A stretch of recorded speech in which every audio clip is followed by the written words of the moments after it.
श्रीमद् भगवद गीता, जिसे भगवान श्री कृष्ण ने अर्जुन को कुरुक्षेत्र के युद्ध में उपदेश दिया था, केवल एक महान धर्म ग्रंथ ही नहीं, बल्कि एक जीवन जीने का मार्गदर्शक भी है। गीता में भगवान श्री कृष्ण ने जीवन, धर्म और कर्म के बारे में गहन रहस्यों का उद्घाटन किया है। गीता में भगवान श्री कृष्ण ने स्पष्ट किया है कि वे अपने भक्तों की परीक्षा क्यों लेते हैं। यह परीक्षा न केवल भक्त की निष्ठा और भक्ति की गहराई मापने का एक तरीका है, बल्कि भक्त को आत्म साक्षात्कार और मोक्ष की ओर अग्रसर करने का भी एक महत्वपूर्ण साधन है। परीक्षा का उद्देश्य, भगवान श्री कृष्ण ने अर्जुन को यह बताया कि परीक्षा का मुख्य उद्देश्य भक्त के अंदर छिपी हुई दिव्यता को उजागर करना है। परीक्षाओं के माध्यम से भक्त के अंदर की अशुद्धियां समाप्त होती हैं और वह आत्मज्ञान की ओर अग्रसर होता है। प्रेरणादायक कथा सुदामा और श्री कृष्ण। भगवान श्री कृष्ण और सुदामा की मित्रता का प्रसंग भक्त और भगवान के बीच की निष्ठा और परीक्षा का एक उत्तम उदाहरण है। सुदामा, जो कि श्री कृष्ण के बाल्यकाल के मित्र थे, बहुत निर्धन थे।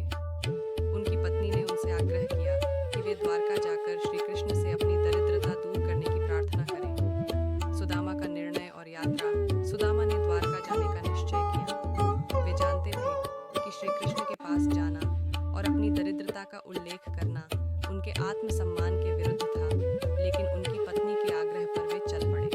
सुदामा ने श्री कृष्ण के लिए एक छोटी सी भेंट ले ली, जो कि चावल के कुछ दाने थे।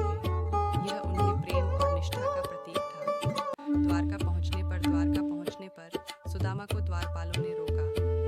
उन्होंने अपनी पहचान बताई और जैसे ही श्री कृष्ण को सुदामा के आगमन की सूचना मिली, वे दौड़कर अपने मित्र से मिलने आए। श्री कृष्ण ने सुदामा को गले लगाया और अत्यंत प्रेम और सम्मान के साथ उनका स्वागत किया। सुदामा की परीक्षा। सुदामा ने श्री कृष्ण से अपनी दरिद्रता का कोई जिक्र नहीं किया। यह उनकी परीक्षा थी। श्री कृष्ण ने देखा कि सुदामा का प्रेम और भक्ति कितनी निस्वार्थ और शुद्ध है। उन्होंने सुदामा से उनके साथ लाए गए चावल के दानों को मांगा और अत्यंत प्रेम से उन्हें ग्रहण किया। भगवान का वरदान। सुदामा ने बिना किसी अपेक्षा के श्री कृष्ण से मिलकर लौटने का निश्चय किया। जब वे अपने गांव लौटे तो उन्होंने देखा कि उनका पुराना कुटीर एक भव्य महल में बदल चुका था। यह श्री कृष्ण का वरदान था, जो उन्होंने सुदामा की निस्वार्थ भक्ति के पुरस्कार स्वरूप दिया था। श्री कृष्ण का उपदेश। भगवान श्री कृष्ण ने इस प्रसंग से यह स्पष्ट किया कि वे अपने भक्तों की परीक्षा इसलिए लेते हैं ताकि उनकी निष्ठा और भक्ति की सच्चाई को परखा जा सके। यह परीक्षाएं भक्तों को उनके सच्चे स्वरूप का एहसास कराती हैं और उन्हें आत्मज्ञान की ओर ले जाती हैं। गीता के इस उपदेश में भगवान श्री कृष्ण ने कहा, सर्वधर्मान् परित्यज्य मामेकं शरणं व्रज, अहं त्वा सर्वपापेभ्यो मोक्षयिष्यामि मा शुच्य। भगवद गीता 18:6। अर्थ: सब धर्मों को त्याग कर केवल मेरी शरण में आओ, मैं तुम्हें सभी पापों से मुक्त कर दूंगा, शोक मत करो। परीक्षाओं का महत्व। भगवान श्री कृष्ण ने यह स्पष्ट किया है कि परीक्षाएं हमारे आत्मिक विकास के लिए आवश्यक हैं। ये परीक्षाएं हमें हमारी कमजोरियों का सामना करने और उन्हें दूर करने में मदद करती हैं। प्रेरणादायक कथा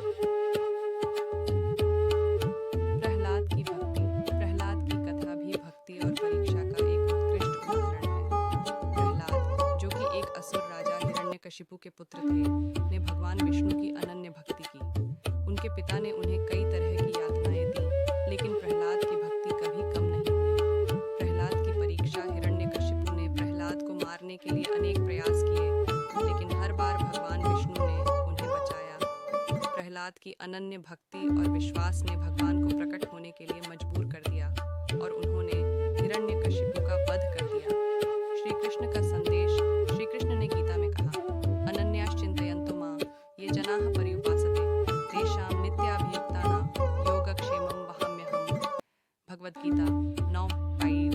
अर्थ: जो अनन्य भाव से मेरी पूजा करते हैं और मुझे ही निरंतर चिंतन करते हैं, उनके योगक्षेम का मैं वहन करता हूँ। निष्कर्ष। भगवान श्री कृष्ण के अनुसार भक्तों की परीक्षा उनके आत्मिक विकास और सच्ची भक्ति की परख के लिए होती है। ये परीक्षाएं भक्तों को न केवल उनकी निष्ठा और समर्पण की गहराई को मापने में मदद करती हैं, बल्कि उन्हें जीवन के उच्चतम लक्ष्यों की ओर भी अग्रसर करती हैं।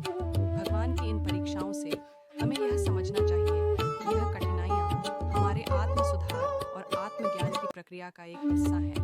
भगवान हमें सच्ची भक्ति और विश्वास के माध्यम से आत्म साक्षात्कार और मोक्ष की ओर ले जाते हैं। इस प्रकार भगवान श्री कृष्ण ने गीता में बताया है कि भक्ति की परीक्षा जीवन का एक महत्वपूर्ण हिस्सा है और यह हमें आत्मिक रूप से सशक्त बनाती है।